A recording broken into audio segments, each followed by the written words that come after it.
டெஸ்டிங்காக உள்ள டேங்க்கு ப்ரெஷர் போட்டு பார்ப்பாங்க. அதுக்காக டேங்க் வந்து உள்ளே இறக்குறாங்க அவங்க.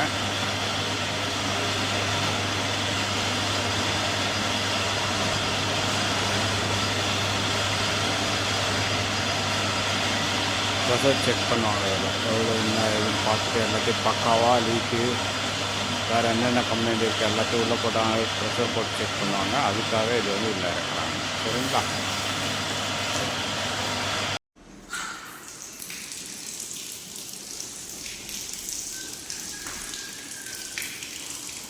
வாட்டர் லெவல் போட்டு ப்ரெஷர் வாட்டர் ஃபுல்லாக லிக்விட் வெளியில் எடுத்துகிட்டு ப்ரெஷர் செக் பண்ணுறதுக்காக ஃபுல்லாக வந்து ப்ரெஷர் போட்டிருக்காங்க. மீட்டரில் வந்து பார்த்திங்கன்னா வாட்டர் வந்து கீழே இறங்கிச்சு ஃபுல்லாக. இதுக்கப்புறம் பார்த்திங்கன்னா ப்ரெஷர் ரிலீஸ் பண்ணுவாங்க.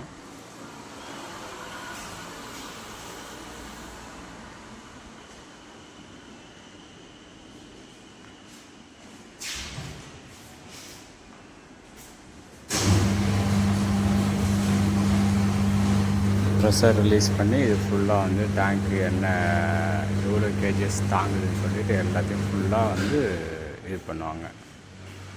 செக் பண்ணிவிட்டு லீக் இருக்கா என்ன வேறு என்ன இருக்கான்னு பார்த்து டெஸ்ட்டை எடுத்து டெஸ்டிங் கொடுத்துட்டு அதுக்கப்புறம் உங்களுக்கு ஃபினிஷ் பண்ணி தருவாங்க.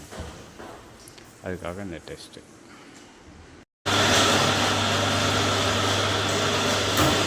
முடிஞ்சிடுச்சு. டெஸ்டிங் முடிஞ்சிட்டு டேங்க் வந்து வெளியில் எடுக்காங்க. ப்ரெஷர் வாட்டர்லேருந்து வெளியில் எடுத்து க்ளீன் பண்ணிவிட்டு மறுபடியும் போகும்போது சர்டிஃபிகேட் போட்டு செக் பண்ணி கொடுத்துருவாங்க. அவ்வளோதாங்க, வேலை முடிஞ்சிடுச்சு. Testing point